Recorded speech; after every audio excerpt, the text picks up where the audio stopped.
Dude, what is up with my mouse today? God damn it.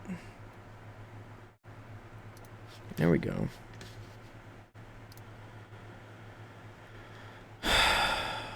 Dude, what did they do? What did they do to my beloved Discord? Discord crashes again today, dude. I swear. I'm gonna throw a fit. Throw an absolute fit. Hello. What's up, Ethan?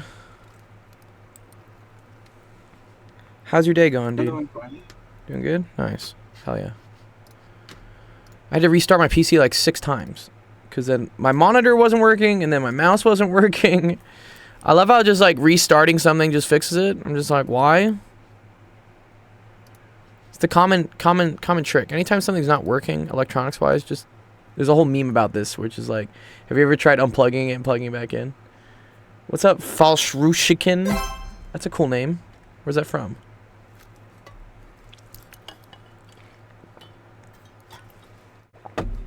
Oh man. Oh man, oh geez. Let's see.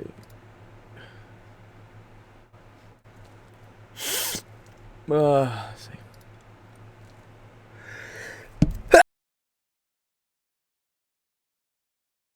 Oh, Falconer! What's up, Falconer? Yes, you're in the Discord. Yes, I know you, Falconer. You're the guy that goes to trail school or something. Right? What's up, Dino Nugget? Yeah, maybe... Here, Falconer, do you have a mic? Do you want to talk? You can come talk on the stage here if you want. It's just faster. I'll tag you. You don't have to if you don't want to, but... It's faster to chat in this part rather than Twitch. There's kind of a delay on Twitch. Dude,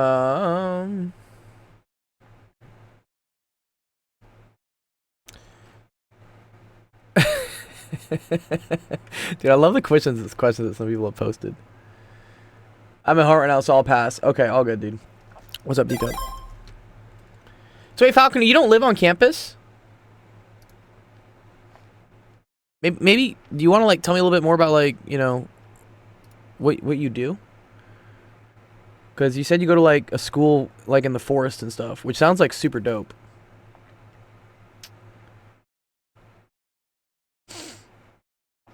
Sounds like Boy Scouts, but for adults, which I think would be really cool.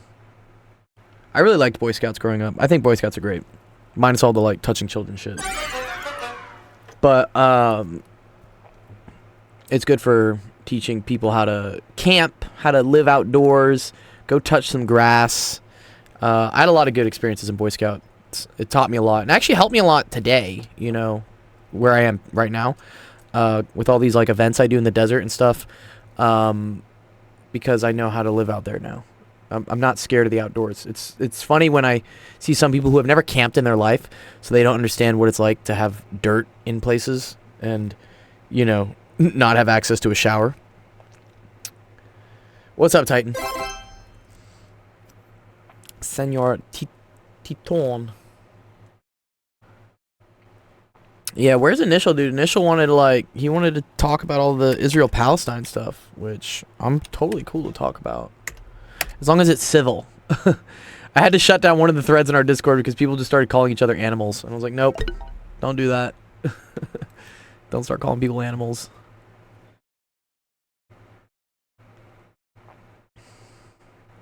I attend a college focused on forestry management and conservation. I'm taking a natural resource. Comment on dirt. Correct nomenclature is soil. That's cool. That's awesome. Do you work with a lot of like national parks and stuff? Like, this sounds like almost like BLM, like Bureau of Land Management or something, right? Or the National Park Service. I have a couple friends actually who work for the National Park Service. It's very cool. They work at places like Yosemite. I think one works in Alaska, and they, you know, give awareness to people that come visit the parks. Like one of my friends teaches about bears and what to do if you see a bear. Yeah, you within the Forest Service. Okay, U.S. Forest. Oh yes, these people. Yes. Okay, I take that back. Yeah, they work with the forest because I recognize this. I recognize this badge. I recognize the green badge. That's cool. Yes, Smokey the Bear, dude. I love Smokey. Yeah, this is what my friends do. Yeah, my friends do this. That's very cool. Where's your college located? If you don't mind, like, is it in the north, northwest? Like, is it in a forest? I'm just curious. Seems pretty cool. Must be in a forest if you're focused on forest management. Let me see, like, Forest Service College, Forest, U.S. Forest Service colleges. Like, let's say I wanted to go into the Forest Service. Forestry USA. Oh, that's cool. Oh, a bunch of cool places. Oh, yeah. Yeah, Alabama, Arizona, California. Oh, Cal Poly. Okay. Yes, Humboldt. I know about Humboldt. Yeah, I know that place. Oh, and then Berkeley has one, too. That's cool. Yeah, North. Okay, cool. I didn't realize all these states have colleges associated with the Forest Service. Very cool. What's up, Ripple? You want to come up and speak? Texas? Oh, Texas A&M? Yeah. What's up, Rip? How's it going, dude? Good. Good? Chilling? Enjoying your Thursday? School for you. You don't have school today? I don't like school. Why don't you... Assignments. Yeah, I know. 9 It can seem like a lot, right? Yeah, I have a project due tomorrow. What's the project on? It's like about a book, I think. Yeah, a book. Okay. So you gotta, like, read a book and then, I don't know, make something like a poster or something about it? It's usually what I had to do. Do they have you reading cool books at least? Or do the books, like, suck? They're alright. What's the name of the book? Maybe I've read it. A Long Walk to Water. Okay, A Long Walk. I haven't heard of that one. That sounds cool, though. Let me see. It's alright. It says it's aight. Yeah. I totally get you, Rip, with the whole, it feels like you have to do so much, because you're probably taking like 8 classes right now, right? Or how many classes do you have in well, they call it, sometimes it's a semester or it's a school year or something. Oh, this is a pretty recent book, at least. That's nice. You're not dude, I had to read stuff like Charles Dickens and stuff, which, man, I just don't understand it. It's written in such an old language that the English is almost like a different language, and it's the words and stuff are like super hard to understand. But this was written in 2010, so that's pretty nice. And it's a short novel. Oh, so this isn't too bad. And this is about the Sudanese Civil War. Oh, very cool. Based on a true story. That's fun.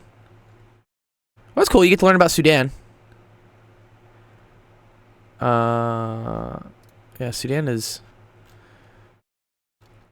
what they call, I guess, East Africa is what they call it. Yeah. Which is always, yeah. Unfortunately, there's a bunch of wars and stuff in these types of countries, so it's kind of hard on the civilians. Civilians don't really have the best time, so that's probably why this book that you're reading is about a Sudanese refugee or something. It's just hard for them to just get water. It makes you start to realize how trivial some of our problems here are in the U.S. You know, sometimes I get mad because the grocery store, like, doesn't have the right type of eggs that I want, or they ran out of my flavor of almond milk. And I'm like, damn, dude, life sucks, right? But then for some people in Sudan, dude, they can't even get water. So it's good to read books like these because they kind of give you a refreshing perspective on what's important, I guess. Not that, like, you know, any of your problems are always valid, but if you put them in context with, like, what other people are having to deal with, it can kind of make you feel like, oh, man, stuff isn't so bad. Like, shit could be a lot worse. That's... And this is also what... I think you guys were talking about it earlier. I know you... Ghost was. He's talking about how, like, he wants to travel and see everything.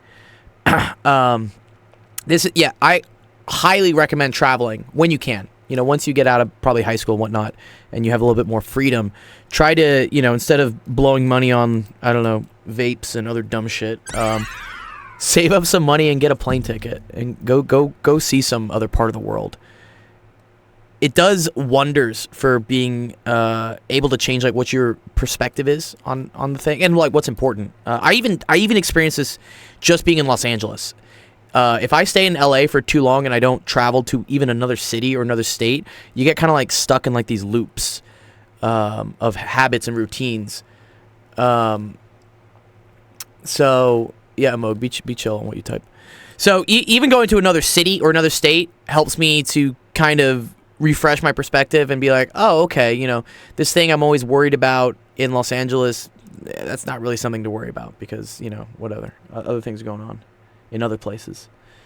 Let's see, Falconer says, Dickens was indeed a very dry writer. Interesting about the books is that the content was actually released as a serial it was in magazines. Oh, that's very cool. Oh, so this was like the OG comic books, Falconer? That's pretty cool. Charles Dickens was like the OG comic book writer. And then he says, most of us has jobs waiting as soon as you graduate. Such a good deal. Yeah, that is great, dude. That's good to have a job just lined right up. You just come right out and then, yeah, they give you employment. That's a great thing. It's hard to get a job these days, I think. Joining my state's DNR, I always have an offer. Oh, sick. That's good. What's the DNR of something? What's up, Sensation? You want to come and speak? I always enjoy talking to Sensation. Sensation's cool. Yeah. What's up, Mr. Black? Do not resuscitate. Do not oh, yeah, well, that is what DNR does stand for. This guy Falconer, he works with the park, or he's at college learning to work with the Forest Service. And he said, what it says, my state's DNR. You are right that DNR is do not resuscitate. I forgot about that one. Red letters with a big stamp and just... Now I've heard that even if you have it tattooed on your body like a big DNR, technically they can still resuscitate you, because they don't know if you're because they don't know if it's a joke or not. They don't know if you're being comedic about it, right? It's just not something to joke about. Like, do not resuscitate. That's a good point though, because if someone's like tattooed DNR on their body, yes, is it a joke or is the guy mental? Exactly, that's what I'm getting at. Yeah. At which point can you even take that? Is it both? I mean, is it both? You know, I think like a DNR. I think a formal DNR is like a nice sheet of paper or something that's signed and says like, hey man, if I lose consciousness or I stop breathing, like don't bring me back. Like I'm cool. If I lose consciousness and I've eaten 1,000 cookies, you know why. I did that in college for sure. Oh, okay, here we go. DNR. Wait, DNR is Department of Natural Resources. That's what it is. Oh, okay, cool. Exactly. Job in general, probably not if you make past college. Yeah. Oh, yeah, good. I want you guys to make it past college. Please make it past college. In Sensation Black's case, let's get you a GED, dude, so you can come to the U.S. Yeah. I'm still... that crosses my mind like every day, not the GED specifically, just how would I even support myself in the US? Because I've become so... I mean, what skills do you have? Are you able to do stuff? Like, what are you good at? What am I good at? That's the question. I mean, you're good talking to me at least. Translate. That's good. Yeah, translating is cool. I know a couple friends that just translate. Do you speak other languages or what? Quite a few. Oh, fuck yeah. Okay. Yeah, there you go. Bingo. You can be a translator.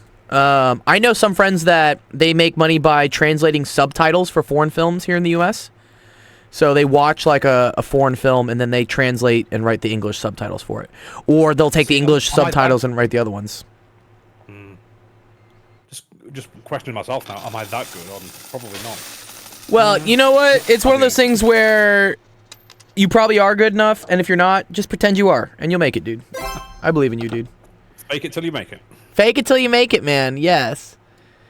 Yes. Yeah. Oh, Jamarcus was saying, what was DNR? Yeah, DNR is yeah. If you know when they come with, you see in the movies they come with the shock paddles, they shock you.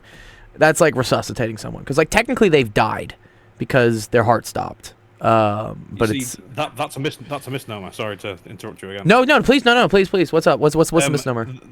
The electroshock panels actually stop your heart. They don't start it again. Oh, that's right. Okay. It resets the cycle is what it does. Zero, and then you have to physically do compressions on somebody's chest. Okay. So wait. The movie's okay, the movie. Okay, cool. I didn't know this. I think I kind of knew this. Okay, but So when someone uses the shock paddles, is it because their heart is beating irregularly and not able to get back in sync? Okay. Yeah, like they're having a heart attack or something, and it's like the person's heart now. Okay, so when someone's heart stops, you don't use the paddles to bring them back. I've never heard of that happening. Oh, see, how do you know this? And say, are you like a paramedic or something? How do you know this? I did 6 months of medtech training back in the early 2000s, but bingo, bro, dude. You could be not where I heard that from. Bro, you could be a med tech here in the U.S. I have so many friends that are EMTs and whatnot. It's pretty fun. You know, they get to ride in the back of ambulances and see some crazy shit. All of my training was all to do with battle injuries. Oh, were you in the military? I forgot. Yeah, 2001 happened, and then we all got angry. I'm sure you can see where I'm going with this. Did you go to Afghanistan? Possibly. Possibly, yeah. I had a couple buddies that went to Afghanistan. They say his shit was fucked up. I was like, yeah, man, dude. I can't imagine. Hot in the desert, especially if you're ginger. Especially if you're ginger, especially if you're pale and whatnot. We have a saying in my college, C's get degrees. They do. C's do get degrees. That is true. I mean, you should try to get at least a B. B's get degrees too, you know? And A's get paid is what I say. There's two ways to see that C's get degrees thing. Don't Americans call 100 C notes? We do call it a C note. Yeah, we do. So C's I get guess degrees just pay people off. You could pay people for a degree. And honestly, some people do that. I have like, yeah. You probably have like community colleges sensation, right? In England and stuff? See, not as a rule. It's a weird one, that. Oh, okay. They do exist, but not generally. Oh. Right, so, did I have to explain? You go to secondary school, and if your secondary school doesn't have an A-level department, okay, or even if you just want to learn a skill like woodwork or something like that, you go to a college. Okay. So technically, they would be what you would call community colleges, but I don't know.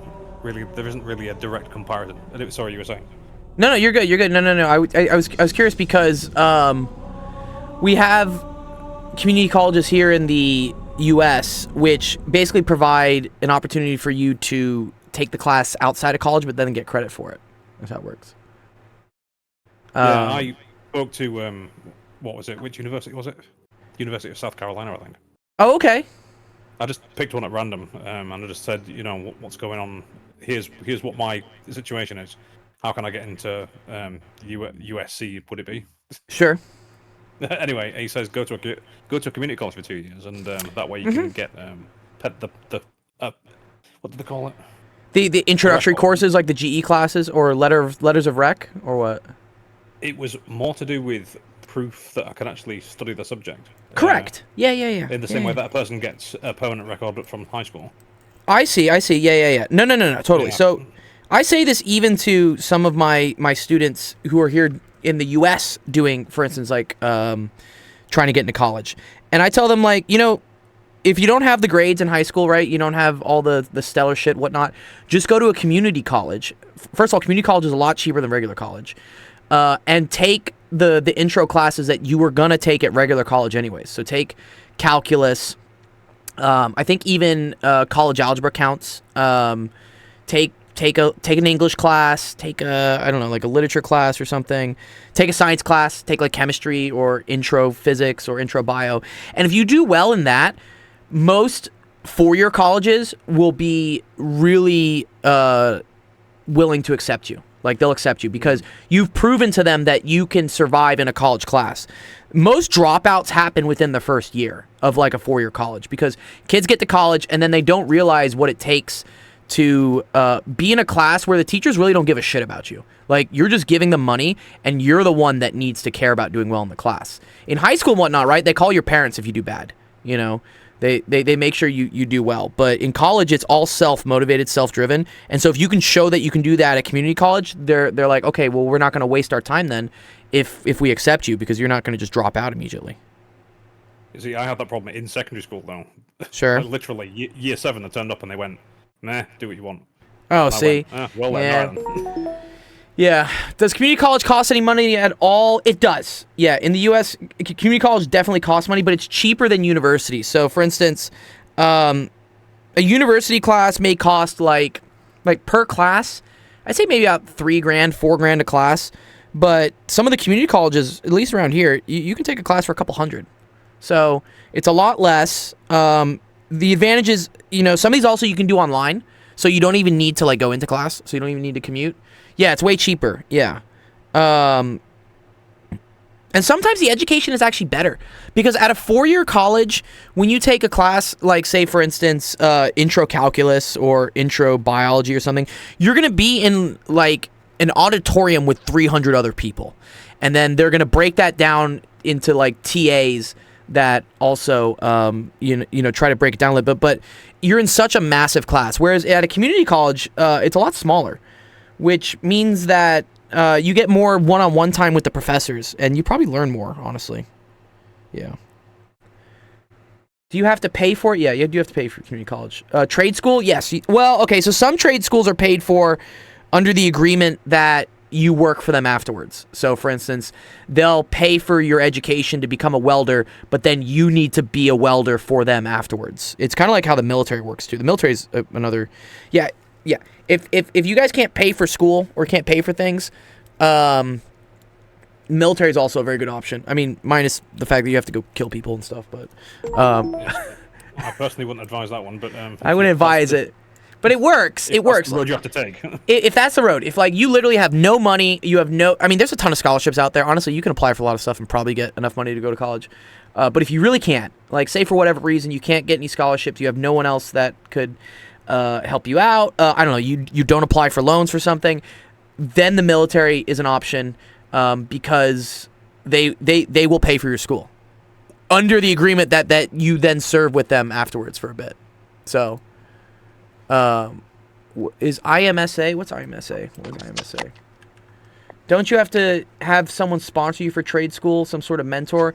Yeah, probably. Yeah, you probably do. Again, I haven't been to trade school, so I don't know, but I think trade schools are cool. IMSA, International Motorsports Associated. Wait, is this a school, dude? What is this? School? Daytona Beach. Nice. Oh, Illinois Mathematics and Science Academy? I don't know. What is this? This sounds a little bit better. Oh, it's just a high school, I guess, is what this is, right? What is IMSA? What are you talking about, Jamarcus? So I always got confused. Is Illinois and Chicago two different places? So Illinois is a state. Chicago's a city.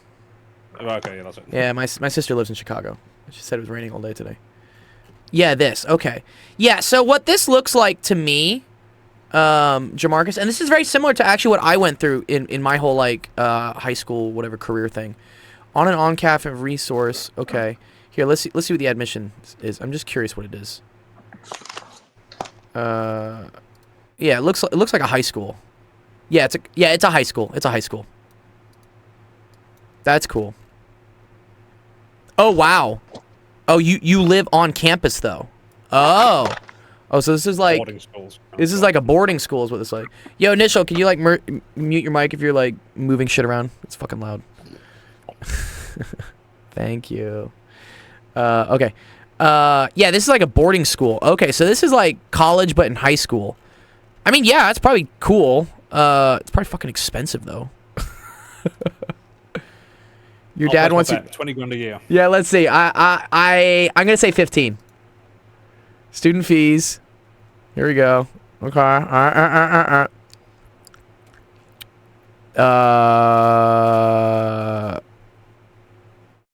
Okay. Actually, it's only 6.5K. Wait, does this include housing? Oh wow. And it includes housing. Oh, this is dope.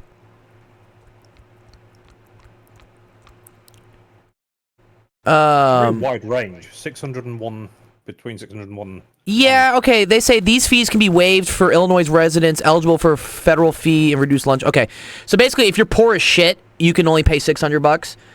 If you're not, then you have to pay the $6,400. That's called filling out what's called a FAFSA. Here we go, federal student aid. And basically, you just, this is all dependent on how much your parents make. So if your parents make a bunch of money, you know, you're kind of out of luck. You're not going to get much funding here. But if your parents don't, so this is really for instance, first generation kids. When I say first generation, I mean they're the first kids to go to college, or they're the first kids to go to school in America.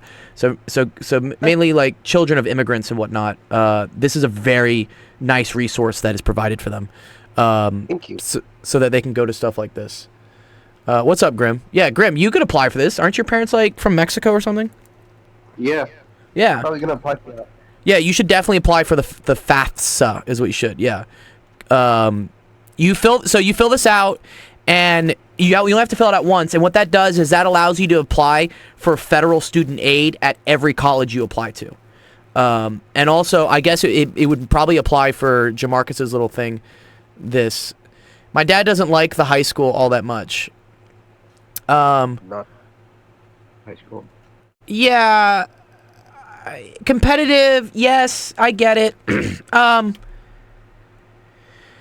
The thing I don't like is that it's a separate campus, like away from everyone, and you are really in that bubble of like just those people. So it's I don't know. It's a little limiting. What's up, Grim? What are you saying? I said if you get bullied, you have no. Your mic's cutting out. If you Except get you get bullied, what? If you get bullied there, you don't have no one to turn to, no family, nothing. Yeah, because you're kind of far away. I guess it depends how far. So I went to the Academy of Science and Technology here in the Woodlands in Texas. This was the high school I went to, which was pretty cool because what it was is it was a program you had to apply for. So I had to apply for this in 8th grade. It was selective. They only accepted like 60 kids, right? And what it did was it got you access to special math and science classes that were already within a regular high school. So I had, for instance, my English classes and whatever, my Spanish class and whatever. Those classes I had with the other kids in my high school. But then my math classes, such as, pre-calc, calculus, the science classes, chemistry, physics, biology, computer science, those I took only with kids who got accepted into this program. So it was a nice blend because I do agree what helped me a lot in life was being around smart people because they also kind of force you to be smart. I always say you're the summation of the 5 people around you. And so if you're spending your time around other people who are interested in getting good grades in calculus, they're interested in getting good grades in science and whatnot, and you're going to be motivated yourself to do it as well.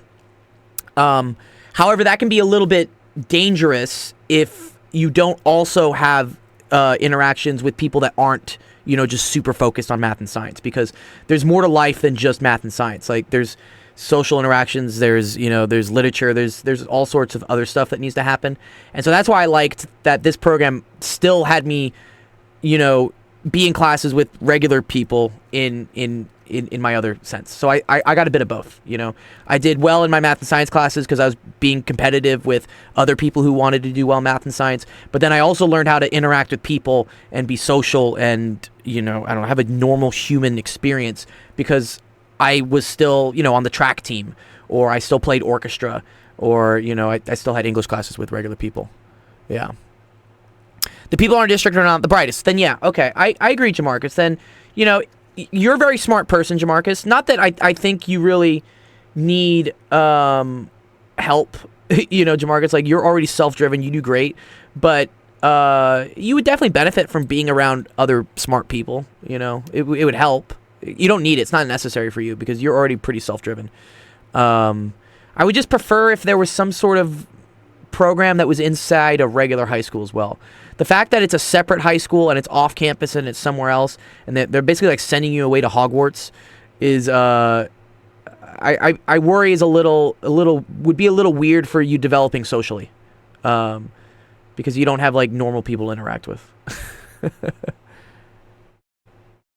Yeah, he committed suicide. Yeah, exactly. Yeah, no, that's the other thing. Yeah, that's what I talk about. It's a little intense for your age to be shipped off somewhere else and then basically put in college. Yeah. Let's see. Falconer said, I've been racking my brain for an actual homework question. I finally remembered something I have in difficulty. Do you have any knowledge pertaining to economics, particularly the difference between elastic and inelastic within market prices? Yeah, I do. Yeah. Let me show you real quick what that is.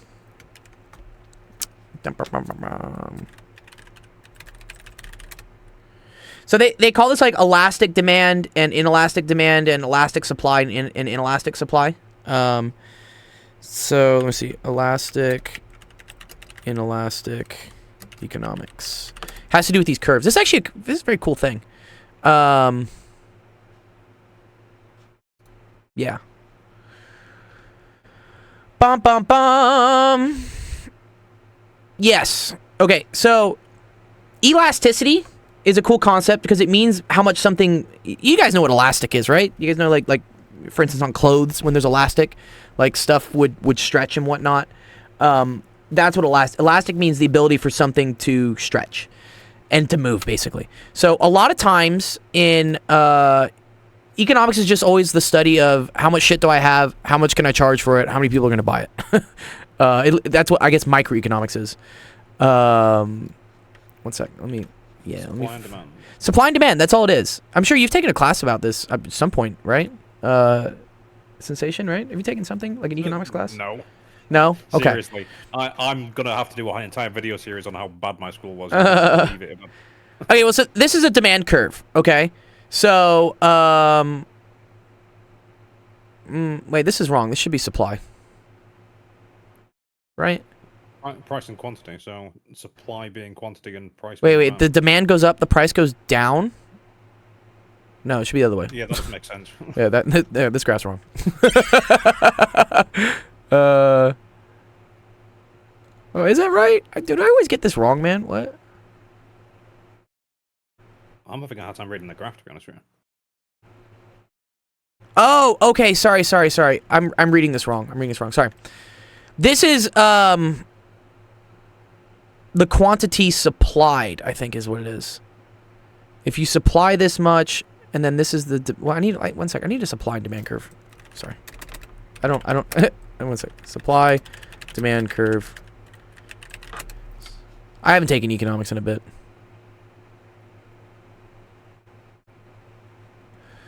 Dun dun dun dun dun dun. Actually, I've just thought of a perfect example about what my school was like. Yeah. You've got DT or woodwork, that kind of thing, don't you? Yeah, like a trade school. Yeah. Everybody, for 5 years, made ashtrays. Ashtrays? Ashtrays. As in cigarette ashtrays. Okay, that's kind of like an antiquated thing. And nobody thought anything of it. You might as well have been like manufacturing heroin needles or something, dude. Okay, actually, you know what? Here, this is what I think happens. Okay, supply and demand curve. Okay, yes, I remember how this works. Okay, so this is supply, and this would be the amount that's supplied, and then this would be the price, I guess, per thing, and then this is the demand. And where these two intersect is like the happy equilibrium of things. So let me see. If demand is high,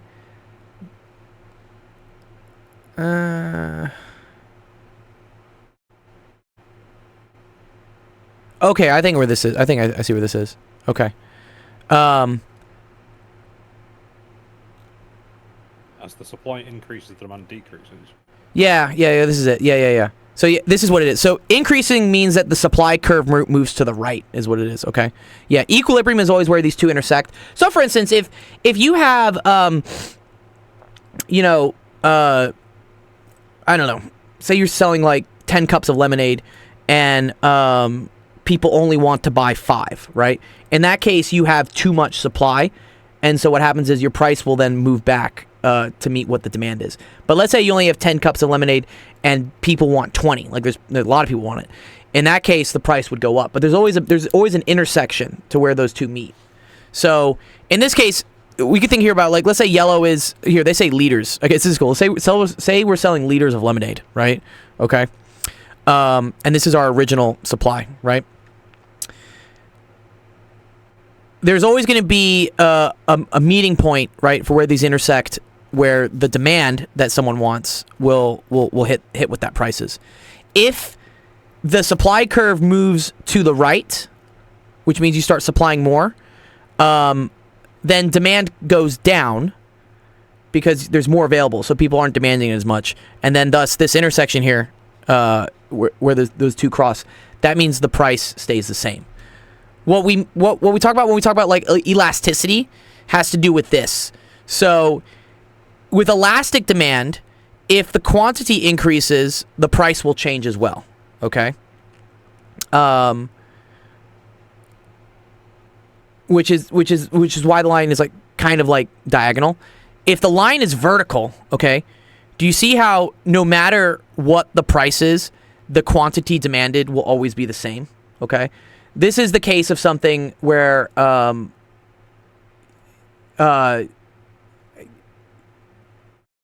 there's always like a certain need for it, right? And so no matter how much you charge, people will always demand that amount. So an example of this could be, for instance, gasoline, right? Everyone needs gasoline to drive. People aren't going to stop driving. So gasoline has kind of an inelastic demand curve because no matter what price I set it at, people are still going to buy it. Yeah. Yeah, economics is kind of tricky. I get screwed up with that sometimes. But yeah, it's the same thing for an inelastic supply. It's no matter what price, you're still going to supply that much. What's up, Teacup? Oh, you got to go for a while? Okay, Jamarcus. Yeah, good to see you.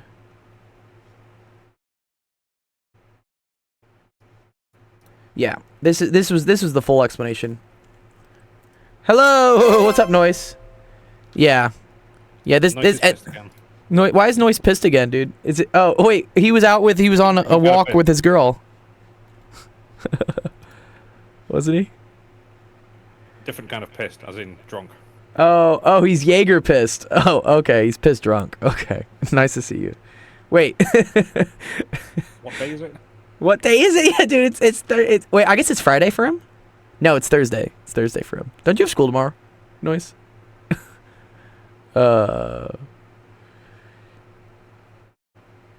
Yeah, this is cool. Yeah, What's up? My problem is that if I come across to the US as on a student visa, right, I can't work for a year. Really? Oh, you have to go to school for a year? I think, according to what I've read so far, as a foreign student, you can't work for a year. I mean, how could anybody support themselves? Especially if you're poor as me. Yeah, right, and you can't really get loans if you're foreign, right? Because you don't have a credit score in the U.S. Yeah, I guess you'd have to.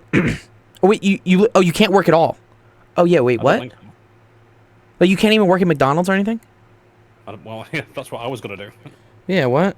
Dude, wait, how are you supposed to come here and support yourself if you can't work? Excuse me? There must be a way to do it. I guess they're trying to like filter out the people who just have rich ass parents that just sponsor you. Is that really what they're doing? That's kind of rude. I don't agree with that. Wait, how does that work? You just have parents that just like give right, yeah. You just have parents that just like pay for you to live in the US for a year, I guess. But Yeah. not everyone has that. What? Because it doesn't really filter anyone out at that point. Well, yeah, actually it filters out the wrong people is what it does.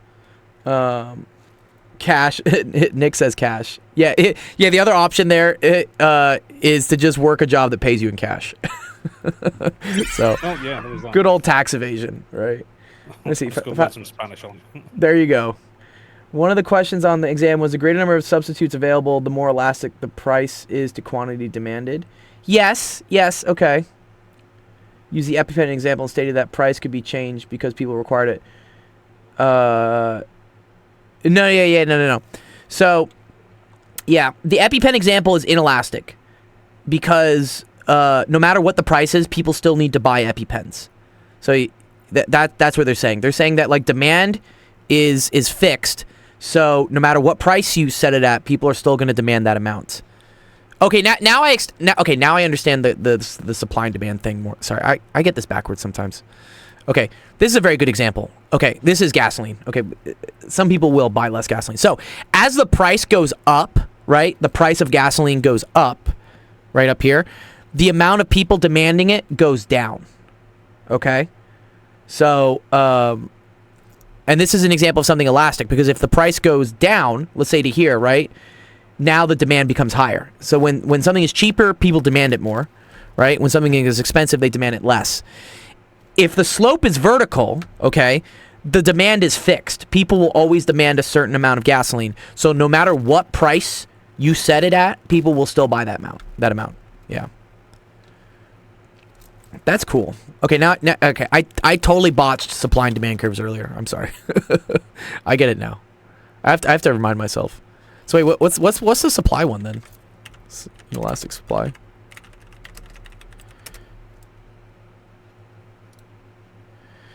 The level supplies will not change as the price changes. Okay. Usually these goods are where it's hard to add or subtract supply, where suppliers are operating at nearly full capacity. One example of inelastic supply is housing. Good old housing. Yeah, the amount of houses is kind of fixed. They're not really making that many more houses. Yeah, okay, let's see what this makes sense. Okay. So if the price is high... Oh, okay, I get it. I keep looking at the quantity first and then justifying the price. You need to look at price first and then justify the quantity. Okay. So, okay, this makes super sense to me now. Okay. So, in the case of supply, right? If something is expensive, manufacturers are going to want to produce a lot of it, right? Because they know they can make a lot of money. If something is cheap, right? They're not going to want to make it, right? It does look like common sense. It does, yeah. And then let me see if this makes sense on a supply and demand curve, right? Okay. Yes. Where is it? Well, this was the one we had. Okay. So in this case, a supply and demand curve, right? If companies could sell lemonade for $2, right, a liter, they would make a lot of it. But the problem is that at $2 per liter, right, the demand for lemonade is much less. It's because people don't want to buy expensive lemonade. So this is why this and this are disconnected. However, if we get let's say the price starts going down, right? Now the demand for the item starts going up. That's why you start moving to the right on this white curve. So as lemonade gets cheaper, people want to buy more lemonade. And then on the red curve here, right? As the price of lemonade goes down, companies aren't going to make as much lemonade because they're like, okay, we can't make as much money on this. We're not really incentivized to make a lot of lemonade. Eventually, you get to a point where these two things cross, they intersect. And this is what's called equilibrium. And this is where the amount that someone wants something matches the amount that a company wants to produce at a certain price. There's like a happy medium where, for instance, I'm willing to pay $1 for a gallon or whatever. I'm willing to pay, in this instance, $1.50 for a liter of lemonade, and a company is willing to produce a liter of lemonade and sell it to me for $1.50. Because if I said I only wanted to pay $1, they probably wouldn't want to produce it for me. They'd be like, yeah, no, we're not going to do that. So, yeah, that's where it all comes from. It's all calculus to me. I don't know if it's calculus. We don't actually have a book for this class because it costs $284. Oh, dude, fuck that, dude. Dude, textbook companies are a fucking racket. There's no reason that book should cost $284.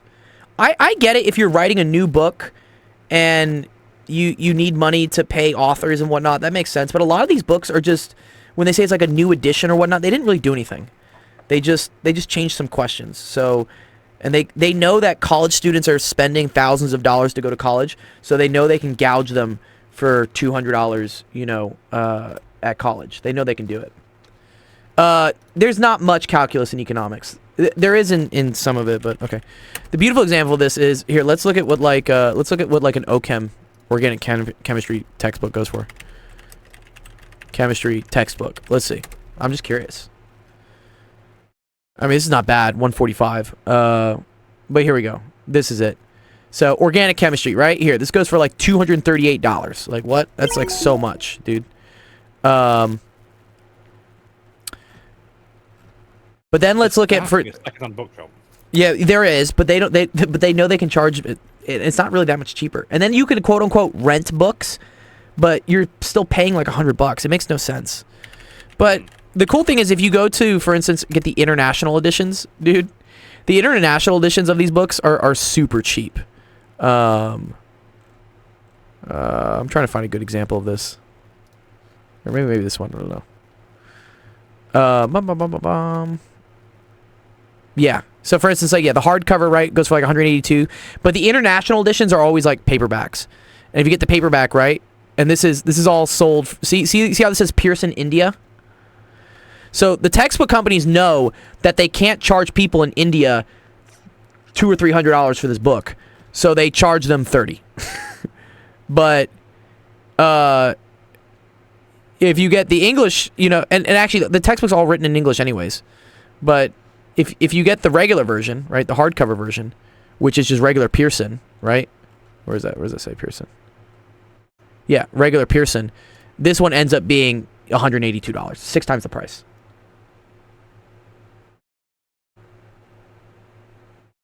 Yeah, a lawsuit because it's very common in economics. Yeah, what's it called? Essentials of... Here, let's see if we can find it. Essentials of Economics, 5th edition, Krugman. Is that Paul Krugman? Yeah, dude. Oh, you know this guy? He's a very famous economics guy. He writes for the New York Times a lot.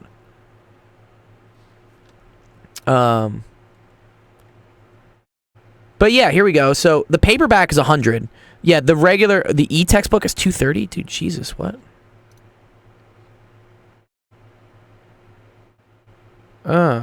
I guess there's only a paperback.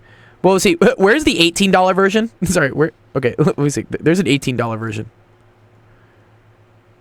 Here, this one. This is secondhand for $18. I would just do this. It says it's acceptable. Where does it say that? Buy used. Yeah. Used acceptable. Yeah, $9 a piece. Yeah. What was that sensation?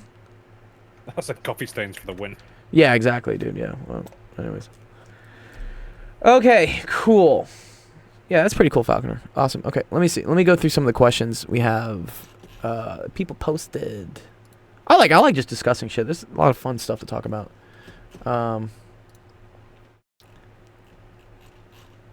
Why do I do silly things? Noise, is that really your question? Why do I do silly things? Because you're human.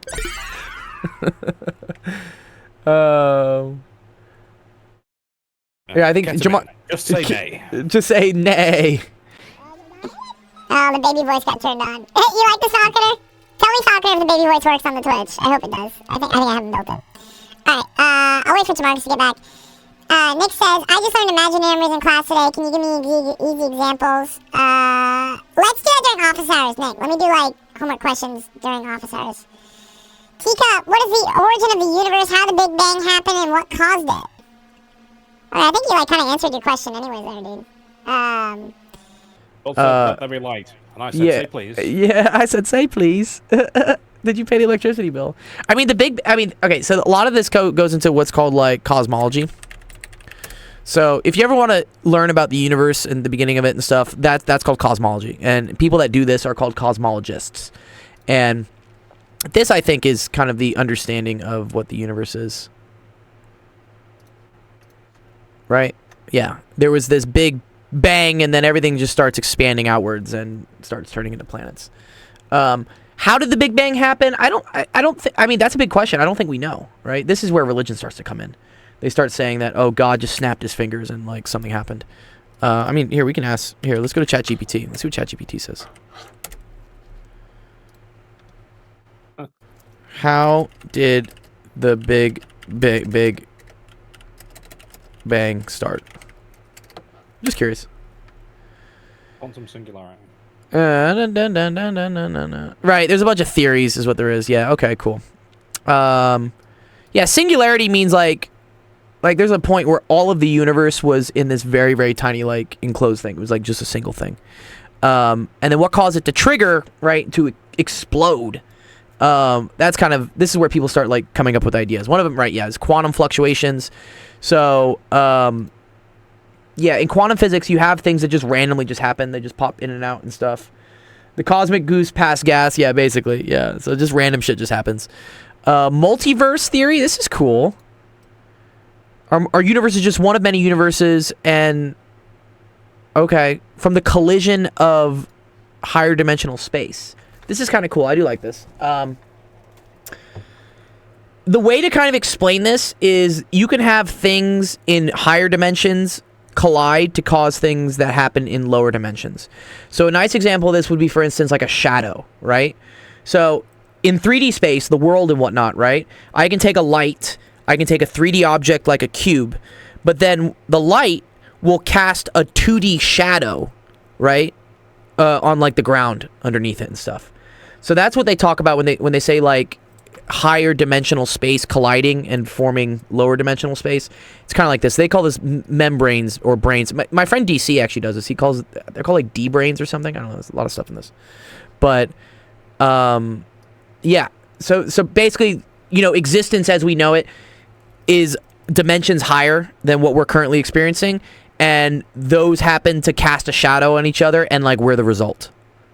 That's a cool theory. I like that one. Cyclic universe, the big bounce. The universe goes through an infinite cycle of expansion and contraction. The collapse. Okay, and this we talked about this during another office hours. This has to do with entropy, and I think it's the second law of thermodynamics, which says that things always try to get more and more chaotic, but as they do that, they lose temperature. And so eventually things have no more temperature left to lose, and they can't get any more chaotic, so then they collapse. And so we could think of the universe as like a spring that's like expanding, and then it gets to its infinite expansion or heat death, and then it collides back again. Yeah. Contraction sounds painful for us, yes. Well, luckily it wouldn't be for another couple million, billion, gazillion years, so we're good. I'll be dead long before that. Creation ex nihilo. Some religious, the universe was created by a divine... Okay, this is the God snaps his finger, let there be light. Okay.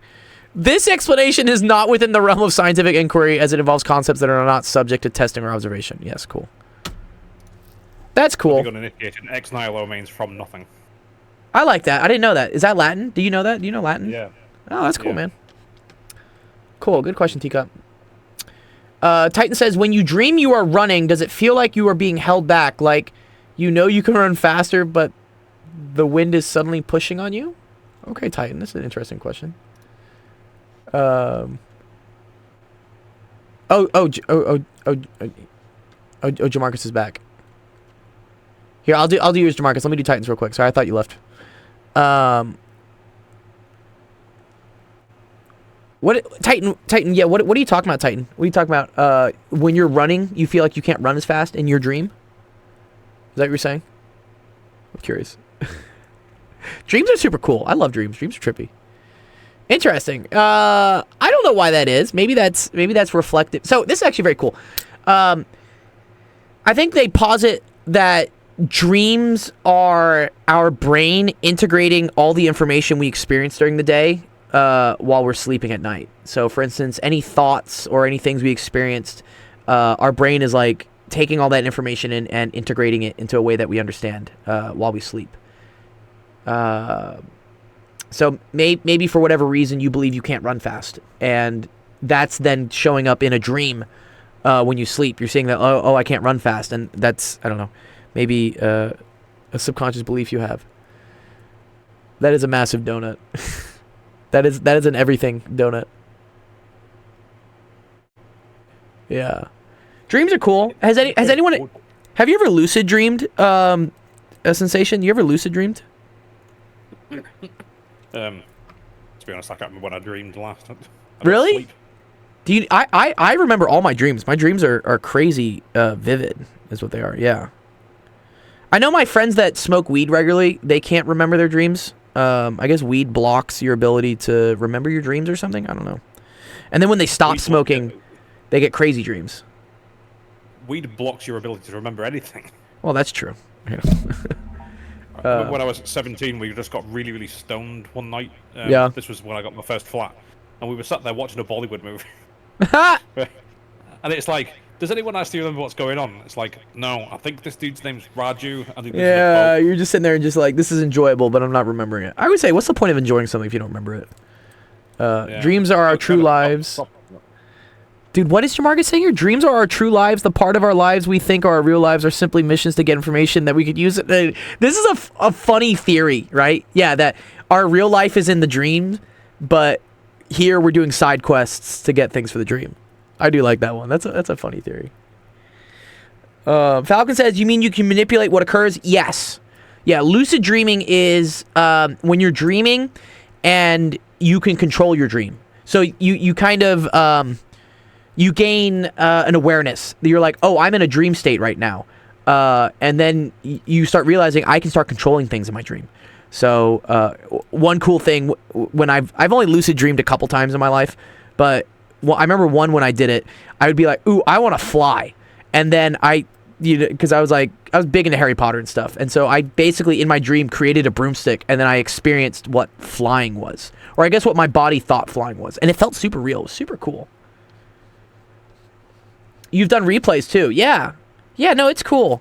There's a whole movie about this. It's called, what's it called? Inception. This is like dreams within a dreams. But yeah, this is a really good movie that kind of goes into because another thing you notice when you lucid dream is that when you become aware that you're dreaming, your dream starts collapsing. You kind of get thrown out of the dream is what happens. So you can't do too many things. So yeah, this is Inception. Inception is confusing. Yeah. My source, just trust me, bro.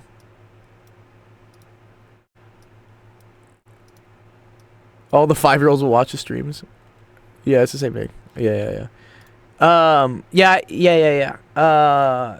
super cool. So there are ways to make it more likely for you to lucid dream, and the way to do that is to build a habit when you're not dreaming, such that you'll do it when you're dreaming, and you'll realize that something is off, and then that's how you can tell yourself, oh wait, I'm dreaming. Like I'm not. This isn't real. And actually, this movie Inception goes into that. His way of telling whether he's in a dream is a spinning top. And so what he does is he spins like this thimble, and if the thimble I guess doesn't fall over, then he knows he's in a dream. And some common ones I remember, here we go, lucid dreaming tells is, for instance, your watch. So when you're dreaming, your brain doesn't have a very good way of showing what time it is. Like for whatever reason, things like clocks and watches don't show up in dreams. If next time it's kind of hard. You have to kind of remember to do this.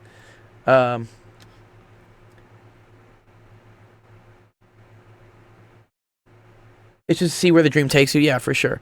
So one thing that people do sometimes to lucid dream is, when they're not dreaming, they'll have their watch have an alarm that goes off every hour, like a beep, and then they get used to that, right? So that when they're in their dream world, they will also expect there to be a beep. And then when they go to check their watch, they'll be like, oh, my watch isn't telling the right time, or it doesn't make any sense. And then that's when you're like, oh, I must be dreaming. Oh, counting your fingers works? Oh, if you have more than 5? Yeah, that'd be a cool one too. As a 6-year-old, I believe this thing that if you sleep in a star position and keep $5 on your pillow, you will have a lucid dream where you spend 3 months in Hogwarts? Dude, what? That would be super dope, Jamarcus. I believed I was going to Hogwarts. I really did when I was young. I really did, man.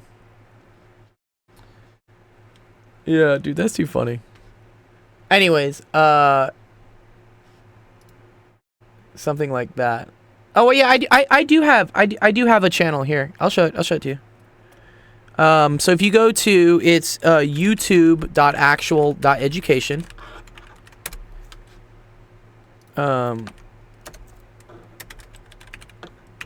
There's our this is our YouTube. I used to stream live on here. Then I kind of stopped because it was kind of crashing my computer, and not many people were joining. Oh yeah, thanks for the sub. Yeah. Yeah, I still do it because the shorts do pretty well. So like this one's got like 3K views. Some of these don't have any views really at all, but note this would still so the shorts do pretty well for getting people in. Sometimes they do. Some of my older ones do really well. Let me see. Where's yeah, like look, this one has 44,000 or this one has 33,000. Yeah, these ones do well. But yeah, I mainly do stuff on Twitch. I want you to show me all of them, Nick. My chemistry ones do well. Yeah, I need to make more chemistry videos. I'm kind of on a contract to make physics ones for this company that I'm working with. And low-key, they do pretty well. So I've been doing... This was the latest physics one I did. This is already to 120K, right? That's pretty nice. Some, you know, 7K, 17K, you know, whatever. This one's 140, right? But yeah, once I finish my contract with them, I'm gonna go back to making chemistry videos because I think a lot of people need help with chemistry, and calculus. I have a lot of calculus videos I want to make as well.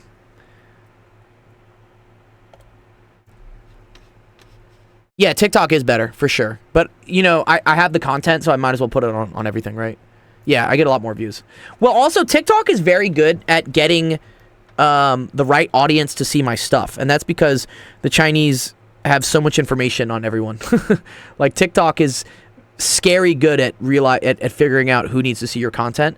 And also a lot of, you know, the younger generation is on TikTok, which is what my videos are geared towards. They're geared towards kids in middle school, high school, college. And so TikTok is very good at like getting my videos in front of them. And that's why I get all the views.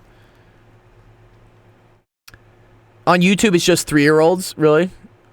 I mean, I use a lot of YouTube, but I'm like 33. Yeah. I opened TikTok and the first thing I saw was someone holding a piece of poopy doopy doo doo stinky. Yeah, that's not good. Yeah.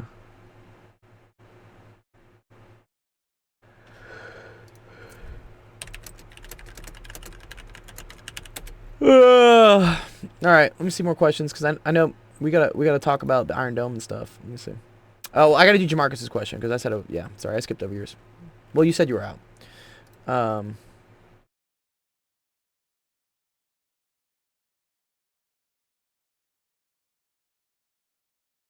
I don't want to start religious arguments. Yes. Jamarcus asks, what is quantum encryption and what makes it so powerful? Okay, that's cool. Quantum encryption. I don't know too much about quantum encryption, honestly, just off the top of my head. But I know how encryption works. So encryption works. See if someone's got a picture for me. There we go. Love it. Love me a good picture. Because I'll show you how like traditional encryption works.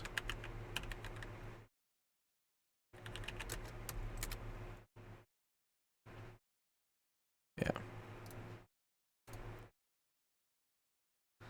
And let's see, there was another thing here. And see, this I'm good at. You like encryption? I think encryption is pretty cool. I had to build encryption stuff in the early 2000s for websites Oh. and stuff. Oh, fuck yeah. Like what? Like SSH and stuff? Shell, no, it would be for like user login, so we'd make sure Okay. to like, you know, I don't know, add Hashes. enough salt and make sure we're using blowfish and Yes. stuff like that. Yeah, enough salt. Did you were you the one I was talking about with NTLM hashes and Rainbow Crack and stuff? No, I'm familiar with it. Yeah, you know, like John the Ripper. Yeah, I used to do a lot. I haven't done that in a long time. I know, right? Yeah, that's cool, dude. Yeah, I used to do a lot of like password cracking stuff back in high school. But yeah, so what a fuck. Yeah. The David Sling. I will do the David Sling. Give me a second. Okay. So how password encryption usually works is someone types in their password, which would plain text means it would be like just regular letters and numbers, right? If your password was like password 123, that would be the plain text. Then this gets put into an algorithm. It's called a one-way algorithm because when you put whatever the plain text is, for instance, password 123, this outputs something that looks like a bunch of garbled garbage, and it's called ciphertext is what it is.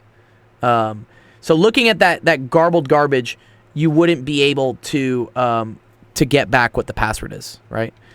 And so then what happens is a computer or like a website or whatever you're logging in would then look at what the ciphertext was that you sent, that whatever the algorithm sent, and would see if it matched the one that was stored on their system.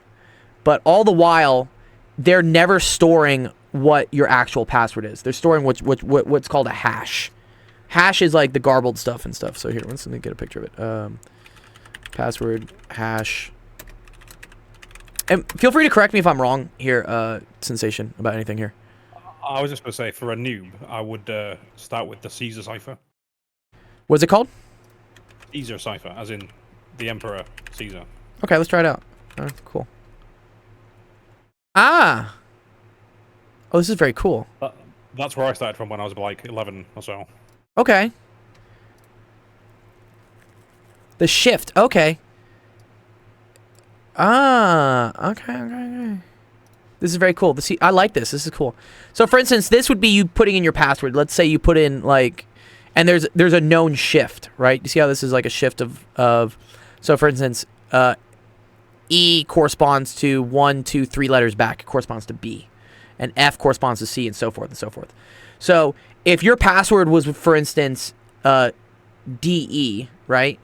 You would then put in the password DE into whatever this encryption thing was, and it would output the encryption BC. So the other side of the encryption only knows BC. They don't know that your actual password is DE, but they know. But the encryption thing knows what the shift is, right? So then on the receiving end, if someone else also knows what the shift is, if they know the encryption algorithm, they can then see whether the thing that was sent to them matches what you stored it as being, whether it was BC, without actually knowing what your password is. And also the website only knows what the shift is. So if someone were to like eavesdrop on you, like intercept you, like submitting your password, they would only see BC, and they wouldn't know that your password is DE. And then it's up to the person on the receiving end to know what the shift is, to know, right, how many letters something shifts, such that when they receive whatever your transmitted ciphertext was, this would be the ciphertext is, if it matches up with what the ciphertext should be for what they know the plain text is. This is cool. I didn't know. This ciphertext is pretty cool. Jack the Ripper is someone who married a lot of stuff. Yeah, so here, quantum encryption. So here, let's go to what quantum encryption is, though. Okay. Okay, quantum encryption, sender, receiver. A single photon works as a private key. Recipients can discern the presence of the eavesdropper because the quantum state is due to observation. Oh, this is very cool. Okay. So they're saying, like, the password is stored in a photon, right?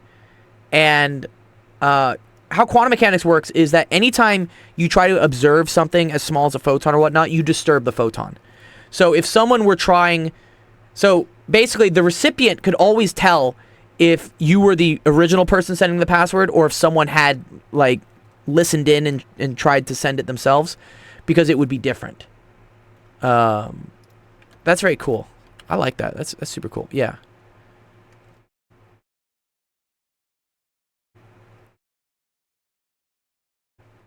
How do you store digital key in a photon? I don't know that exactly. Yeah, that's the tricky part. I guess you use polarizers. I mean, yeah, photons can be polarized, which means like they're polarized left or right or whatnot, and that's what they do here. So, Alice, they always use Alice and Bob, dude. Yeah. So I guess, yeah, photon source, this would be like the password, and then this would be, for instance, like the encryption thing, which is a bunch of polarizers.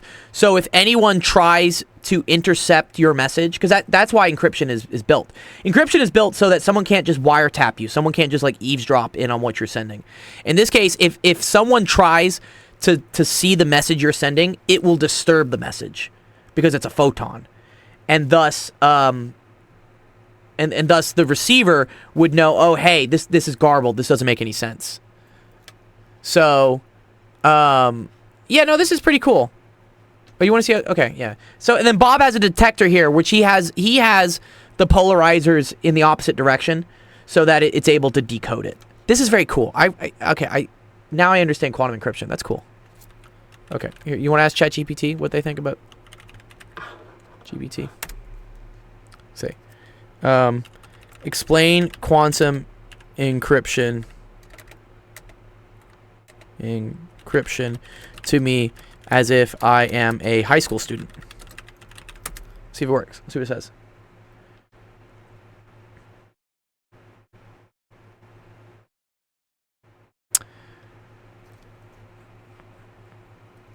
Okay, yeah, they say the same thing. Yeah. So it just makes it difficult for people to eavesdrop, because if anyone tries to eavesdrop on you, it disturbs the message. And the reason is, yeah, it has to do with qubits.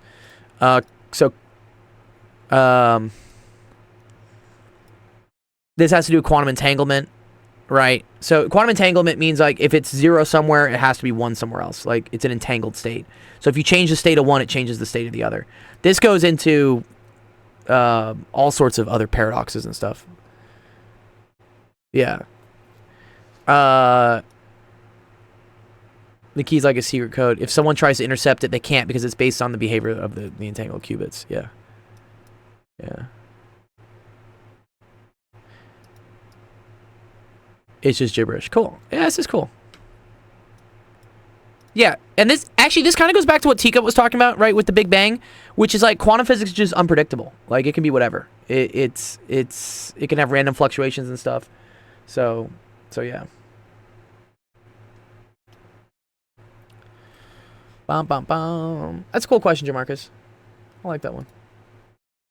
Interesting. Intestine? Interesting. Alright. Let's see.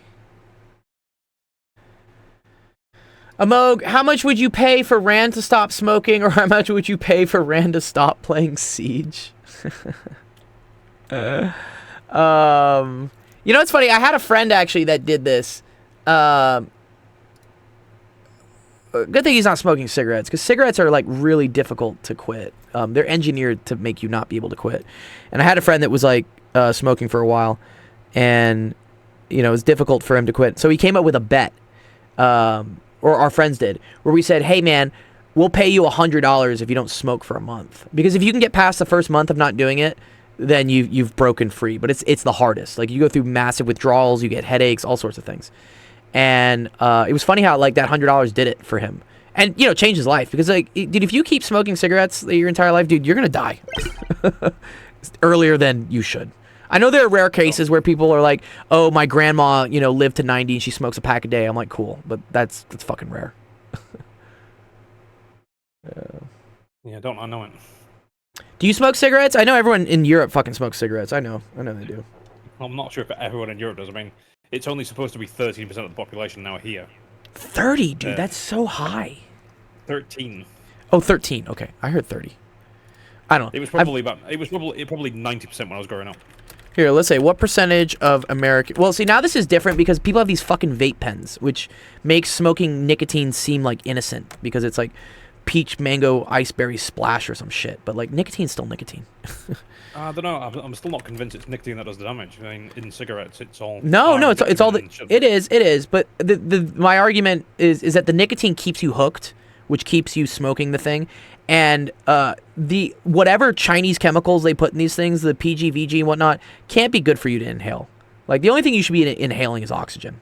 Well, really nitrogen. If you inhale pure oxygen, actually, you die. But... If you inhale pure nitrogen, you start laughing. Yeah. Well, that's NO2, sorry. That's another thing. Yeah, that's whippets, but yeah. But... What was I going to say? Sorry. Oh, okay, yeah. So... The thing with these vapes is because they seem so innocent, and because you can smoke them indoors and whatnot. I know people that just wake up, they have them in their bed, and they just start smoking the first thing they do when they wake up. At least with a cigarette, you had to take like a quote-unquote cigarette break, right? You had to go outside and go smoke a cigarette. And so it kind of limited to when you could do it. But like now, I know even some friends, right, some coding friends, they just sit here and just like inhale this thing constantly. And I'm just like, that can't be good for you. I think we're going to see problems with this later, in the same way that cigarettes didn't seem to be that bad in the 1930s, and then they're bad, right? Okay. 11% of United States people. That's cool. Bro, the Chinese are putting uranium out here, dude. 30%. Okay, let's see. What percentage of Britons? Britons. Oh, slightly higher. Only 12.9%. Okay. What about Europeans? Only recently did they make it so you had to be 18 to buy cigarettes. Oh, really? Okay, but here we go. Europeans, yeah, look at this, is 20%. So almost double. And that's why I think all Europeans smoke, is because anytime I go to Europe, I'm like, cigarettes are just everywhere. Yeah, okay, let's say, what percentage of French smoke cigarettes? My children did cigarettes and wine. Dude, 30%? That doesn't surprise me. Yeah, the French love cigarettes, dude. Let's see, Italians. Wow. 24%. That's good. That's a high number. I'm trying to think also, like, let's say Polish people, because the Eastern Bloc also like cigarettes. Yeah. 37% of Polish men smoke cigarettes. Wow. That is such a high percentage. Damn. Yeah. So yeah, I mean that's my whole take on it. Like, you know, Don't smoke as much. don't smoke as much. You know, every once in a while probably okay, but like, nicotine isn't something you can just do every once in a while because it literally gets you hooked. It's chemically addicting. It's supposed to be more addictive than heroin. I would believe so. You know, I mean I haven't done heroin, but yeah, I believe so. I hope not. I hope not. Yeah, I wouldn't be here if I had. God, I lived with heroin addicts for. I did. Yeah, one of my roommates was a heroin addict. He died. He's done.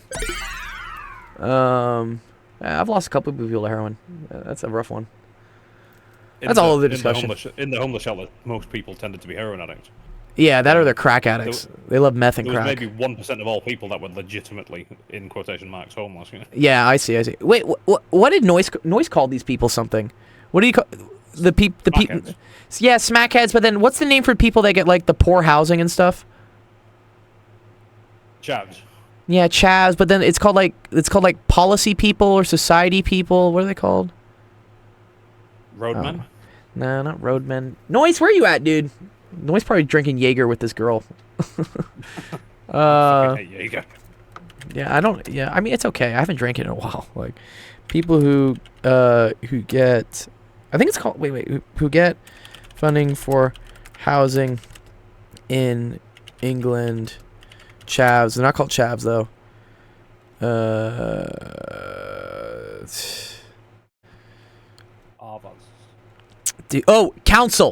Council houses. Yeah. Yeah, council. That he calls them council house, council people or something. I don't know. Yeah. Yeah, council estates. People. Yeah, I mean, I moved from a council estate. There you go. Okay. Recently. Okay, that's too funny. When I say I'm poor, I mean like I'm the bottom of the barrel poor. Dude, this is too funny. British chav who thinks they're middle class starter pack. Yeah. Is this true? ITV. Yeah. What is this? What show is this? Is this a show that I should know? That's the race. That's racing, as in horse racing. Oh, horse racing. Okay. Yeah. Golf. Yeah. The polo tees.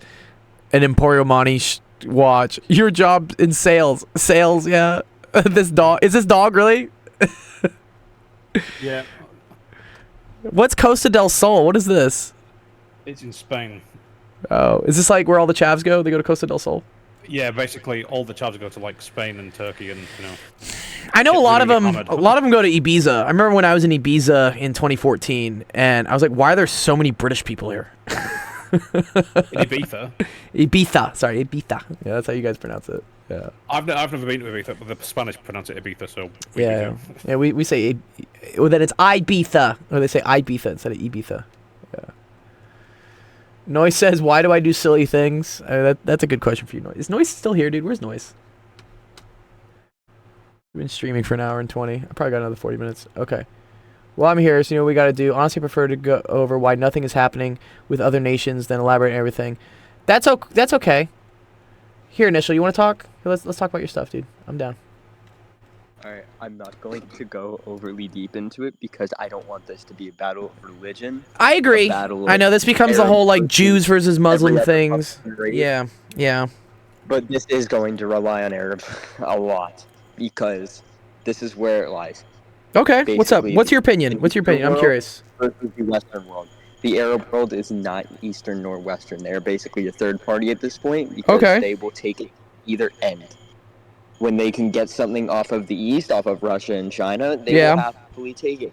Get something off the West, off of America and Britain and stuff like that, they'll happily take it. That's every nation like that.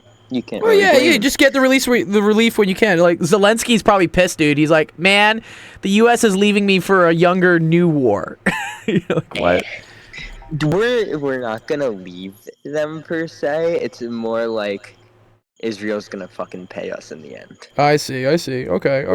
Ukraine isn't gonna pay us. Zelensky's gonna probably be out after the war with how he's being. And Yes. it's not like the next guy is probably gonna take any responsibility for that. It's going to be another. What can I attribute this to? The Taliban. The Taliban. Well, We funded the Taliban, and where did that get us? yeah, and they have all our guns apparently, right? Like we left a bunch of stuff in Afghanistan. We're like, yo, just take it. Yeah, but they don't know how to fix it. Yeah, they don't know how to use it. Although, so apparently, Blackhawks are really apparently Hamas has been like extremely resourceful. I was reading an article. I didn't realize because I was also wondering. I'm like, how is Hamas getting all these weapons? Like, isn't there a blockade? I know they have a tunnel system and whatnot. But yeah, I was reading. Apparently, they send people to Iran and they train them in how to manufacture these things, and then they manufacture them in Gaza. And I was like, what? It's like, yeah. So apparently, Here's where that comes. Iran and Israel are an issue. If Iran Right. gets something, Israel has to get it twice. Because Okay. if they don't, why? then that means the Middle East is fucked because Iran is going to have. Well, and then this there's power the, grab there's the everywhere. interesting thing where like Iran and Saudi Arabia don't like each other either, right? So like there's no, there's because infighting Iran within even the Middle Eastern countries, right? Iran seems to want to take over Saudi Arabia. How they plan to do that is Yeah, beyond me. they but can't, just dude. want What? to. So the thing is, this also relies on the fucking nuclear shit. Oh, yeah, if yeah, Iran yeah. gets one, Saudi Arabia needs one. It's not a negotiable I see. because Iran will use that on Saudi Arabia. They need the deterrent. Sure. But And the then all issue the is meanwhile, Israel also that- has a nuke, right? So we're just like, what? I think they have 4. They have enough as a deterrent. They're not powerful. They're not powerful. I just see they're like like there's like the 90 chess going on here is what there is, right? Because I'd put it at more like 30 deep. 30, yeah, it's very complicated. I mean, at the end of the day, you know, right? Yeah, I don't think anyone should be killing civilians and stuff, but like I think this just what happened is we have a flashpoint that occurred because tensions have gotten to the point that people are like, all right, fine, fuck it, like we're just gonna create chaos, and I'm like, damn, okay. This has been going on for a long time. It has. It's just that now they figured out where the Rust Fishing Village music came from, and they took their fucking paragliders out. You know, Dude, that kind of shit. dude, That was dude, great. I loved that video. dude, the paragliders. Yeah, do we have videos? Are there pictures of that? There are videos of the people driving the paraglider. They're Palestinian great. paragliders, dude. Yeah. Like, I hear like- Rust music when I see it. It's just amazing. dude, like what? This Dude, is how I they look at figure this. out I'm how to like, get past the Iron Dome. yeah, like they The literally Iron took. Dome Well, does because the work. Iron Dome has a certain like minimum height, I guess, is what it is, or what? No, it's the Iron Dome can detect radar signal. A paratrooper or paraglider does not give off a rate. Why not? I'm gonna bring this back to World War II. Actually, the mosquito. Why does this not detect us? This is a big metal object. Like what? Is it because it doesn't have a heat signature to it? It's the size of a smart car, and it doesn't have angles. Well, what about a missile? I feel like a missile isn't much bigger. A missile has angles. Oh, you mean And like you it's can- sharp? A missile has angles, and you kind of notice something is off when it was on that side of the state 2 seconds ago, and now it's on this side. I just find this ridiculous, dude. Like what? This looks like Clown World, bro. Like what? How did these people on basically what it was. on paragliders make their way into Israel? You know, I almost feel like, and this is where I get confused because like Israel is such a smart, well-funded, highly intelligent country. Like, how do you let this happen? You don't. Like, They didn't let it happen. It really wasn't into their knowledge. Dude, what? Israeli attempt at breaching Hamas with the Mossad has always been terrible okay. because the Mossad fucking sucks at covering up that they're Jewish, and the Hamas don't exactly like the Jewish. Oh, that's for sure. But I mean, I don't know. They do a pretty good I job feel at like their I feel, job, I feel but like to have such a coordinated and whatever type of attack that this had to be planned with a bunch of other countries and stuff, and like not at all actually. A lot of countries resent them. they don't Hamas. like Hamas. Okay, whatever. I They don't know. don't like how they're acting because it's putting a bad name on the Arab world. They're putting them Yeah. out as warmongers. yes, and this is the one time I will say, yeah, it does make them look like animals because you're just like, wait, what are you guys doing? Like murdering civilians So at let's a not, music festival is like not cool. ego. What's up? Let's not boost Nick. Let's not boost Nick on that conversation. I know. That got a little weird. Yeah, I Yes. lost my thread. I'm mad. it's okay. You can start another one. But this goes back a very, very long time with what Okay. Shaq was saying. I forget his fucking name. I'm not gonna lie. Mechanical I'm just gonna Shack. You can just call him Shack. Mechanical. I haven't seen it in years, so you know. Okay, what's up? So technically the Jewish never stole the land. Oh, Where this- no, where you this can't, falls is- no, you can't, no, that's something that people will always debate. You can't just say, like, technically that becomes, like, a hot Technically, issue. They didn't. They just always were there and just kind of were content with it until. I mean, yes, if you go back to the history of, like, World War II and whatnot and how everything's been working, yes. I've also seen things where, like, for instance, if you do genetic testing of the people in Israel, like, and the people in Palestine, they're the same. They're all, genetically, they're the Yeah. same people. They're all the same people. The difference is the Jews that lived in Israel Yes. got kicked out a lot and then got to return a couple years later. Except for when the Roman Empire happened. They got kicked out and they weren't allowed to return for the long time. And that's when it kind of became part of the caliphate kind of thing, you know? There you go. Yeah, the Arab Caliphate or And something, they right? weren't really able to return. What's a caliphate, by But the way? when What's a caliphate? it's an Arab kingdom, basically. Oh, A okay. caliphate is led by a king, basically. So, like, the Saudi Caliphate is a caliphate? Yeah, that's a kingdom. That's cool. Iran is probably closer Oh, Iran is a caliphate. Okay. because they have a A supreme Mohammedans leader? and what- Yeah. You can you can. Yo, don't kinda call don't fuck that with the and also- Mujahideen, dude. Mujahideen, like, took out fucking Russia. They took out the U.S., dude. Like, don't fuck with them. There was some report, right, where the Taliban You said, have like, home let field advantage. the yeah, they have home field advantage, right? Yeah, there was some report of, like, the Taliban were requesting safe passage to go into Israel. I'm like, y'all will get fucked. Like, the Taliban works well when they can hide in the mountains and use guerrilla warfare, but I don't think they would do well with a land assault in an open, No, they'll like, away do good territory. in this situation because a war in Israel is going to be primarily urban warfare. Okay. They're real fucking good at that. Yeah, I One guess second. Israel has a lot of good air support and stuff, and we just parked. I think it's kind of cool. I nerd out a lot about military stuff because I think it's cool, minus all the death shit. But it's called the Gerald R. You guys have probably seen it in the news. It's our newest aircraft carrier. We spent, how much we spend on this thing? $37 billion. Wow. Okay. No. Well, that's the program. Okay, so we spent 13 bill on it. Actually, no, this is the flagship. This one costed 13.8. But it's the biggest aircraft carrier in the world. It's the biggest one ever created, right? We've always had the largest. Yeah, we always have the There's largest, but never this been a point but this is bigger than the Enterprise now, right? Well, the Enterprise isn't exactly an insanely hard one to beat. Or I guess this was the Wasn't trim. Battleship Yamato bigger? The Yamato? Good point. The Yamato was huge, actually. The Yamato is the largest battleship. You didn't really want a large battleship. Oh, as the US. it wasn't an aircraft carrier. Yeah, it was a No, battleship. The Yamato is not an aircraft carrier. I think it did have Yeah. 2 launchers. Well, look at for this. It naval had- craft. 263 meters long, but this one is where is it? I think this one is 300 meters long. Yeah, Throw down length. yeah, 300 Yeah. and 333 meters. This is 3 football fields. This thing. How big it is. That's nothing. That's massive, dude. The Yamato is cool. The Yamato is a super cool battleship, but yeah, It's also a very bad but it's idea. also it's bad. It's bad to have big battleships because you just become a very big target. Like the idea Well, of having no. massive guns and stuff is antiquated because now everyone just uses missiles.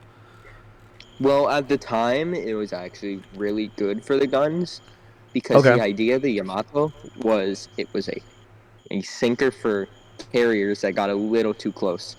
You Right. didn't really have to worry about sending out aircraft to take out this carrier and risking other aircraft fire or anything else Yeah, because you had big ass guns that could just send it into the. but I would joint think easily. the range of an aircraft carrier is a lot further than the range of any sort of Oh, yeah, projectile missile. Definitely, that's why Yeah. it was so terrible. Yeah, that's why we took it Because out. the guns can never outclass the plane. Yeah, the plane can always go further, and especially nowadays, dude, the plane can go forever basically. Yeah. Because you got all the tankers and stuff. Yeah, it's super Well, cool. At the time, we had not as much fuel, of course, on these aircraft. But Oh, okay, it yeah. still did the job. Now we have nuclear reactors, which allows us to power the ship by itself. And then I heard we bring tankers in. We bring tankers in apparently for the jet fuel. Yeah, no, technically, well, some strike groups have 2 logistic ships one of which will carry fuel, and the other one will carry everything else.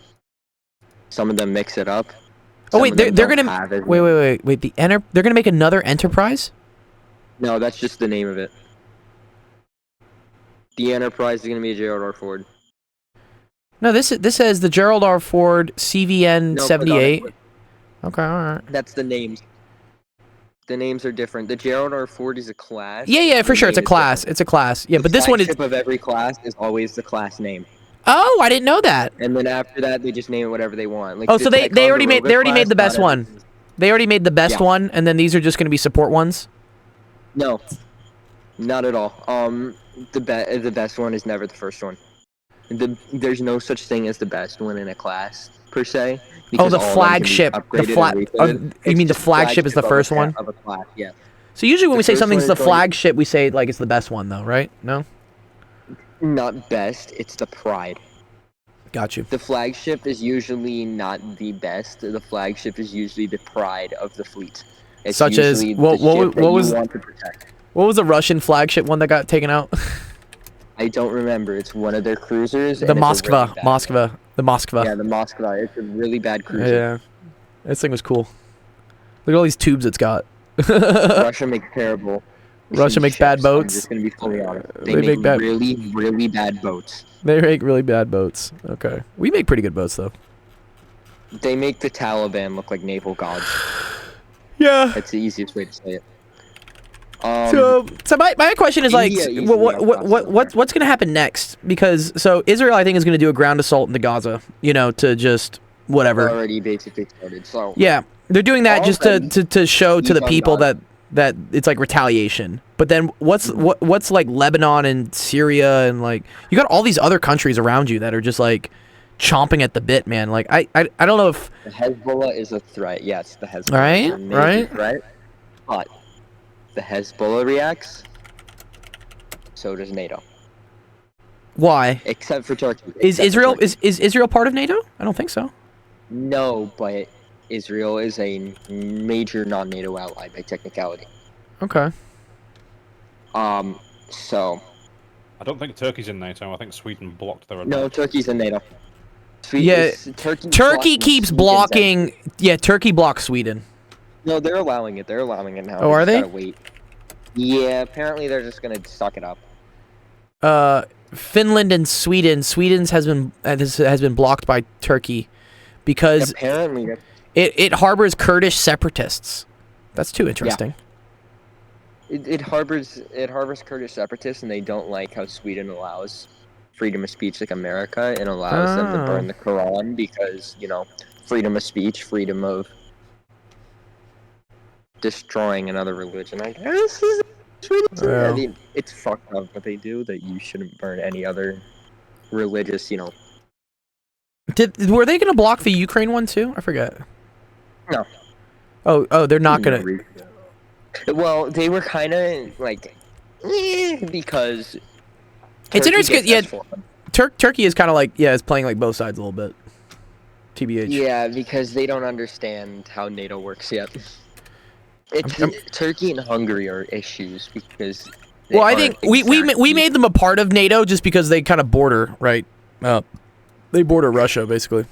So we're like, yeah, Hungary and Turkey were basically desperate hires. There exactly. are diversity hires. I don't want to see the It's the easiest roads. way to Can I call it. can I like not see the roads? I don't want to see the roads. Just want to see the train. No. Okay. No, you're gonna see the roads. It's not Okay, whatever. So yeah, there's this area right here. This is Gaza, and there have been some talks, right, of letting the civilians like go into Egypt here, right? Basically, yeah, the whole that's a good idea. the whole problem, right? The whole problem with Gaza is that you have this terrorist organization Hamas, which has basically convinced the population, who are basically living in an open air prison, that they are their only people protecting them, and thus they've kind of brainwashed the civilian population. The population really into being- dislikes them. But I was seeing somewhere that apparently 40% of the population is under 18. I was like, what? So it's all a bunch of like kids, like in Gaza, who are highly impressionable, right? You can brainwash a kid very easily. So the issue is that that then Hamas is able to basically use civilian locations as military operating positions, which it's a smart tactic. No, they're walking war crime. It's a human meat shield, is what it is. So, you know, you kind of fucked both ways. A walking war crime. I think this. Yeah, they think that because they're not a technical, like, official nation, they're not applying to the laws. They're not applied to the laws of it, which isn't true. Everyone applied to the laws of war. Is Damascus part of Syria? Yes, Damascus cool. is the capital. That's cool. I've always wanted to go to these countries, but I don't feel like I can go to them now. Damascus. I wouldn't recommend going to Syria in general, as it's still in still in a civil war technically, and it's not exactly the safest at all times. Oh wait, was this the stuff that was fighting with Turkey, Syria, right? Was this the Bashar? The what's his name? Bashar, yes. Bashar. Yeah. Wait, wasn't there a some really stuff? Nice Middle Eastern nation to go to is Lebanon. Okay, yeah, I've dated a Lebanese girl before. I should go to Lebanon. Yeah, Lebanon's cool. I've been to Israel. Like, I've been to Tel Aviv. I went for a wedding. One of my friends got married, and I had to go to Israel. And, like, it was cool. I loved it. Dude, Israel's dope. Lebanon's nice. Lebanon's Saudi cool, though? Arabia and every nation surrounding it is nice. Yeah, my friends keep trying to get me to come to Saudi Arabia, too. This is probably cool. Definitely go. Definitely go to Saudi Arabia, and definitely whenever you get a chance, go to Dubai. I've heard questionable things about Dubai. It's not bad. It's just not what people think it's supposed to be. Yeah. I think, If I mean, people are used to a progressive world, and Dubai isn't exactly up to standard. Where was this? Dude, yeah, there's always someone who gets stuck in Dubai or something. Yeah. Sassy trucker stuck in Dubai. Yeah. Yeah, exactly. Like, people think that they're still in the U.S., but you're in an Arab country where, like, the laws are different. And, yeah, so there's whatever this woman, like, I guess, argued with people at the car rental agency, and then they, like, basically put her in prison. They're like, yeah, you can't leave. Yeah. Jail, yeah, faces jail for screaming in Dubai. There's another, she was sentenced. And, prison, Dubai, I think it was this. It was this one. Yeah, this was it. This girl's sentenced to a year in Oh, she was free. Okay, nice. Has been freed. Okay, that's cool. Yeah, this girl was going to Istanbul and arguing about, like, some surgery stuff that she had, that she apparently told the TSA agents there that, you know, oh, you can't touch me. And there's, like, a minimum requirement. Like, they're at a minimum, if you get put in any sort of altercation with the police, you have to stay in the country for like 28 days or something. So that's good for her. New York, she's freed. Yeah, but yeah, so be careful when you go to some of these countries, because yeah, this was her. I remember this. She went to Turkey. It's funny, if you read the whole story and whatnot, it talks about how it's because she was wearing bandages from her surgery, like, and it was like a corset type thing. And people are like, oh, yeah, here you go. She was asked to remove her doctor-mandated waist compression suit she needed because of the surgery. And then guess where she was before that? She was in Turkey, right? So people are like, oh, why is she flying so soon after surgery? It's because Turkey is like the #1 place for people to go get cosmetic surgery because it's so cheap there. And it's better than the service in Mexico. So what she most likely got was some sort of like liposuction or like tummy tuck. And then, you know, went through Dubai, and, you know, it's a whole thing. Apparently people go there for like hair loss too, is a big thing. They have a my friend went to the Istanbul airport. They have a dentist in the airport because people will go there to get cheap dental work done.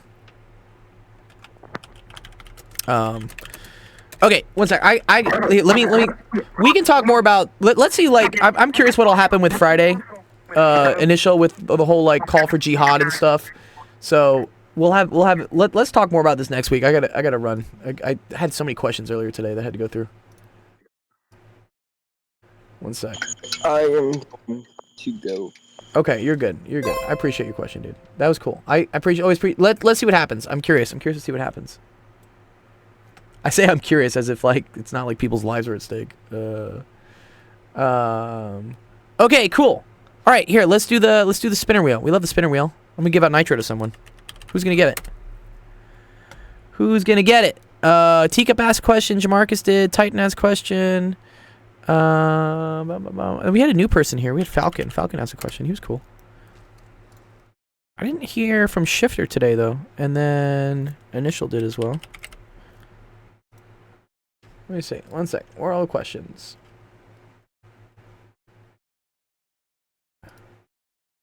Dun, dun, dun, dun, dun, dun, dun, dun, dun, dun, dun, dun, dun, dun, dun.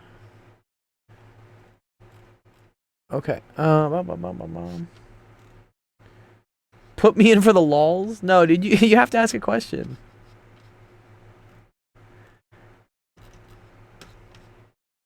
You are the spinner wheel champion, though. I think that's everyone. Let me see. Oh, and Amog. Amog technically asked a question, too. I did like Amog's question. Noise wasn't here for his question, though. Noise, you gotta come by for your question. Jamarcus, Teacup, Titan, Falcon. Yeah, okay, cool. It was about fingerprints? Oh.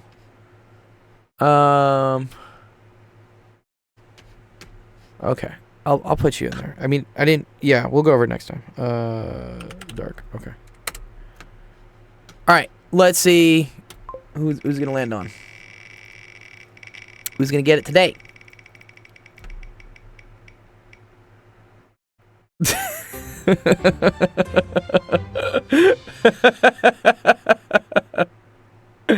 Oh my god, dude. Okay, Dark. Yeah, too much, dude. Didn't you win it recently, though? Yeah, you are the spinner wheel champion. Okay, I'm gonna roll it again. It does land on you. You are the spinner wheel champion. You get to keep your roll. There you go. Well, Titan won it. Titan won it last weekend too, though. Okay, Titan, you would have won. Or wait, no, Titan didn't win it. Sorry. Jamarcus won it, but he gave it to Titan. That's what happened. Oh, interesting. Interesting. Okay.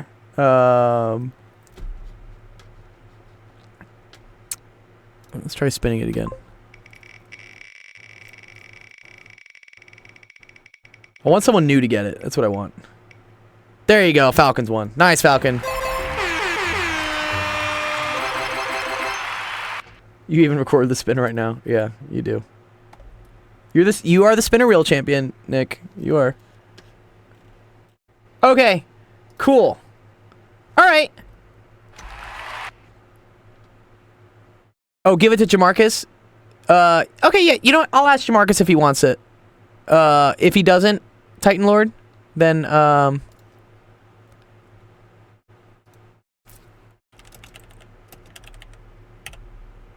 I don't think he wanted it last time, though. We'll see. Okay. Anyways, all right. Thank you, everyone, for coming to the Golden Hour AMA podcast. Had a fun time talking to all of you guys. We had a lot of subjects and topics. We went for almost 2 hours here, hour 45. Our next stream is going to be tomorrow, so that's where you should really ask homework questions and whatnot. That's going to be at 5 p.m. Pacific, 7 p.m. Central, 8 p.m. Eastern. So come on by there, and let's help you out with your homework stuff. Before the weekend starts. That way you can have a free weekend. You don't got to worry about anything. And yeah, I appreciate all the questions and everything. Make sure when I post it that you put it in as soon as possible so we can have more time to go through stuff. I eventually have to go do other things in life. Anyways, okay. Good seeing you guys. Hopefully I'll see you guys tomorrow. Have a wonderful rest of your Thursday. Be safe out there with Friday. And I'll see you guys later. Peace.